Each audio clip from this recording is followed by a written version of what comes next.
Hello बच्चों, नमस्कार। चलिए शुरू करते हैं इक्विलिब्रियम क्लास 11th केमिस्ट्री का वीडियो नंबर 5।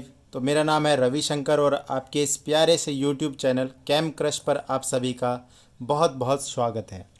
चलिए, पिछले लेक्चर में हमने होमोजीनियस इक्विलिब्रियम के बारे में पढ़ लिया। Now it is heterogeneous equilibrium.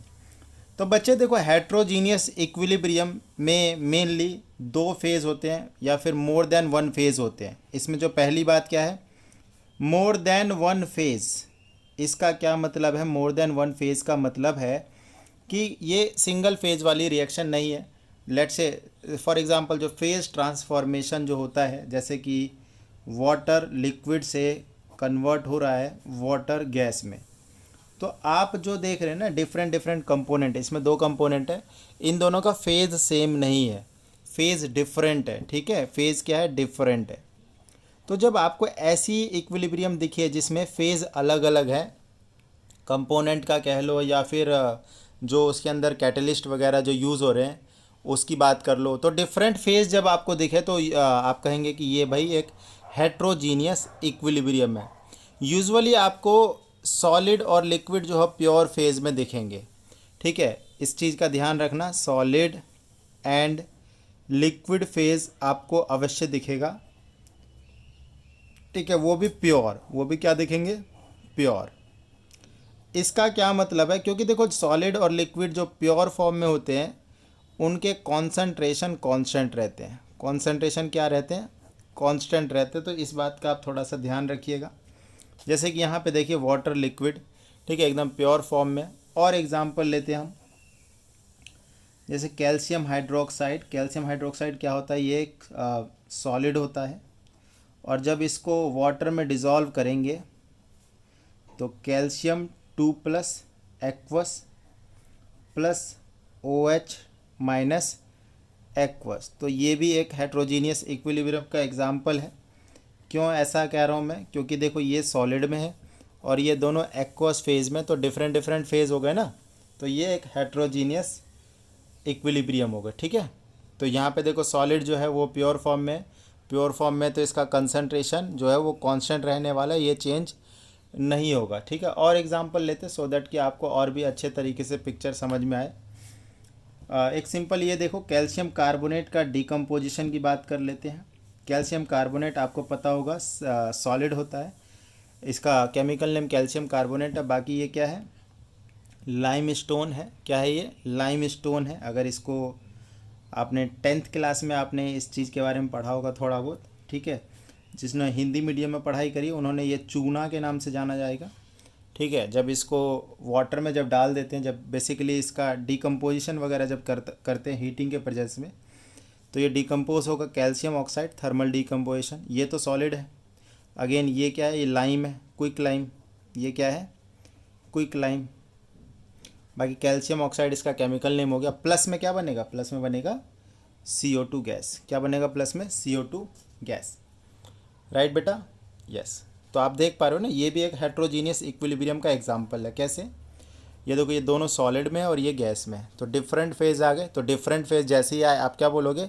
Heterogeneous equilibrium. Right, चलिए आगे बढ़ते हैं और एग्जांपल लेते हैं। अच्छा, इसका अगर KC लिखना हो, जैसा कि हमने बताया इक्विलिब्रियम कांस्टेंट प्रोडक्ट अपॉन में रिएक्टेंट होता है, तो प्रोडक्ट में कौन कौन है? कैल्शियम ऑक्साइड, CO2 गैस और अपॉन में कैल्शियम कार्बोनेट। अब ध्यान से देखो आप, ये वाला टर्म और ये वाला टर्म तो सॉलिड है, और सॉलिड का कंसंट्रेशन चेंज नहीं होता। Pure solid and pure liquid का जो कंसंट्रेशन है इट डज़ नॉट चेंज।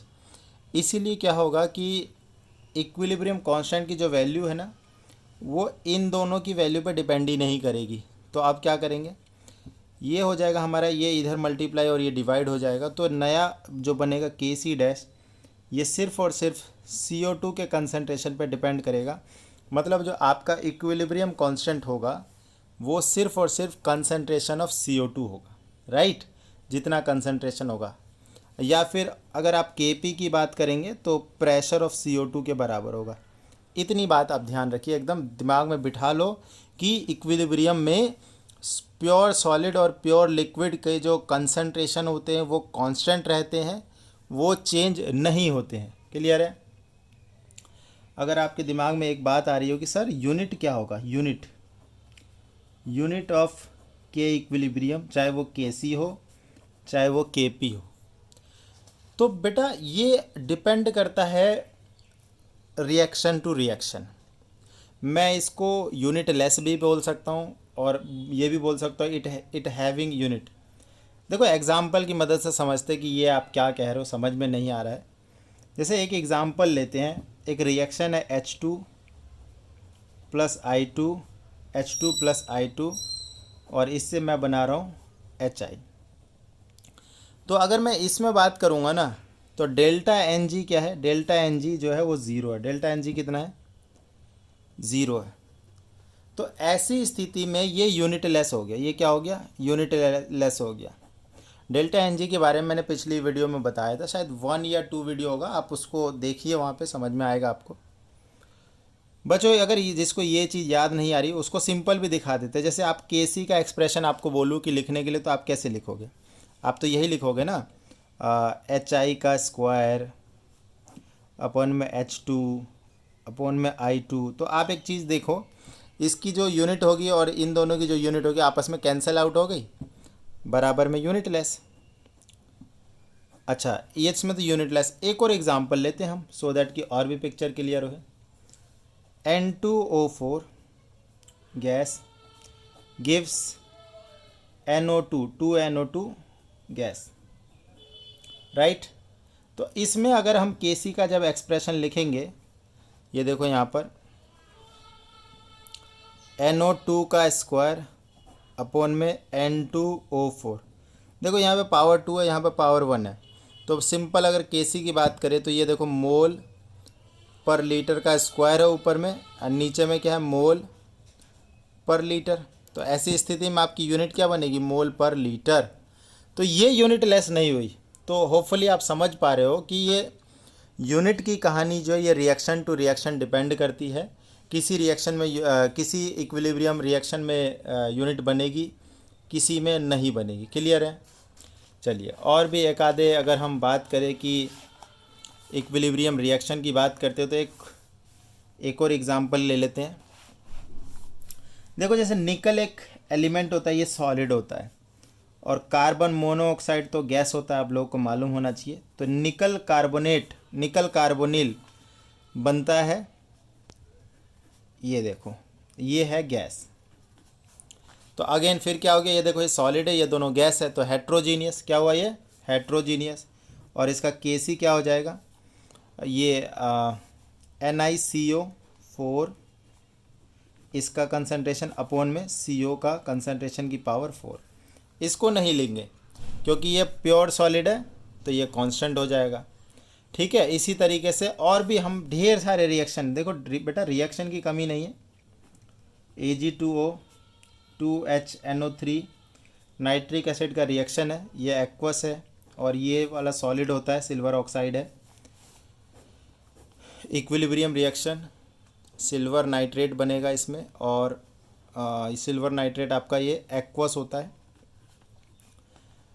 आपको ये ध्यान नहीं रखना क्या क्या होता है, एक्वस है क्या है नहीं है, वो आपको रिएक्शन एग्ज़ाम में क्वेश्चन पेपर में लिखा हुआ रहेगा, उससे आपको करना है। Kc की वैल्यू क्या हो जाएगी, देखो ये प्योर लिक्विड का लेना नहीं है और ना ही प्योर सॉलिड लेना, तो ये वाला हट जाएगा और ये वाला हट जाएगा। तो AgNO3 स्क्वायर अपॉन में HNO3 स्क्वायर। ठीक है, ये चीज़ हो जाएगा। क्लियर है बात। यस सर, ओके ना। इसके बाद एक एग्जांपल कर लेते हैं। ये रिएक्शन हमारे पास इसका जो Kp की वैल्यू है वो है 3। वो कितना है, 3 है, और टेम्परेचर जो है वो 1000 केल्विन है। If initially pressure of CO2 time 0 पे, बेटा देखो प्रेशर ऑफ CO2 है आपका 0.48, and pressure of carbon monoxide ये है 0, बार में ले रहा हूँ ये,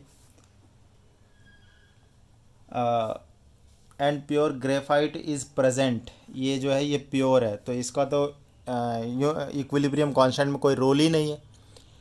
चलिए और क्या है, calculate the equilibrium pressure of CO and CO2।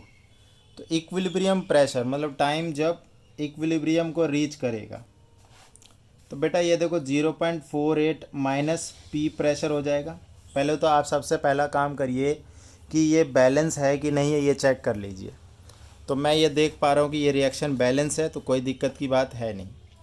देखिए ये 1 यहाँ पर है और इधर 2 है, तो मैंने बोला कि ये देखो रिएक्शन जैसे चलेगी तो इसका अमाउंट कम होएगा। तो 0.48 से पी प्रेशर कम हो गया, ठीक है। स्टोइकियोमेट्रिक 1 है तो मैंने 1 पी माइनस किया है। फिर देखो 1 मोल से इसका 2 मोल बन रहा है, तो अगर इसका पी प्रेशर कम हुआ है तो इससे 2 बना होगा, मतलब इसका 2 पी प्रेशर बन गया होगा, राइट। मतलब ये प्रेशर हो गया इक्विलिब्रियम वाला प्रेशर।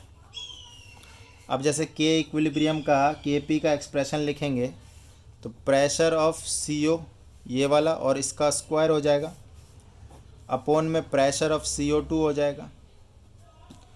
अब ये देखो ज़रा के पी तो बच्चे आपको 3 दे रखा है और CO का 2 पी है, तो 2 पी का स्क्वायर हो जाएगा और ये 0.48 माइनस पी। क्लियर है। इसको मल्टीप्लाई करेंगे आप कैसे, इसको इधर से, तो 3 इंटू 0.48 माइनस पी बराबर 4 पी स्क्वायर। तो ये मल्टीप्लाई हो जाएगा तो ये हो जाएगा 1.44 माइनस 3p बराबर 4p स्क्वायर। आपको यहाँ पे क्वाड्रेटिक इक्वेशन बनता हुआ दिख रहा होगा, ठीक है। तो ये हो गया देखो 4p square plus 3p minus 1.44 बराबर 0। तो बच्चे ये बन गया आपके सामने एक क्वाड्रेटिक इक्वेशन। होपफुली आपने क्लास 10th में क्वाड्रेटिक फार्मूला पढ़ा होगा, ये वाला x equals to minus b plus minus under root b square minus 4ac upon में 2 है। इस तरीके से आपने पढ़ा होगा, होपफुली आप लोगों को याद है। तो जब आप इसको सॉल्व करोगे ना तो आपको प्रेशर की वैल्यू मिलेगी बच्चे 0.33। आप इसको खुद से कर लेना, ठीक है। ये मैथ्स की चीज़ है, इसको मैं नहीं करवाऊँगा, ठीक है। अननेसेसरी वीडियो लेंदी होती है और कुछ नहीं होता इससे। तो ये P की वैल्यू आ गई। देयरफॉर तो इक्विलिब्रियम पार्शियल प्रेशर निकालना था हमें। Therefore equilibrium partial pressure of CO का तो 2p हो जाएगा,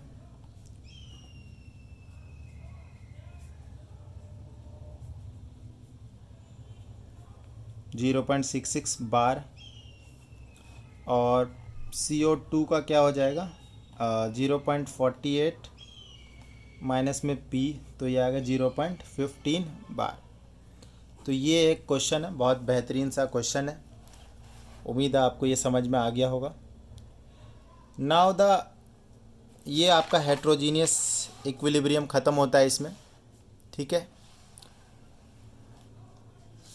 ओके, इसके बाद application of equilibrium constant will discuss in the next video. Thank you so much.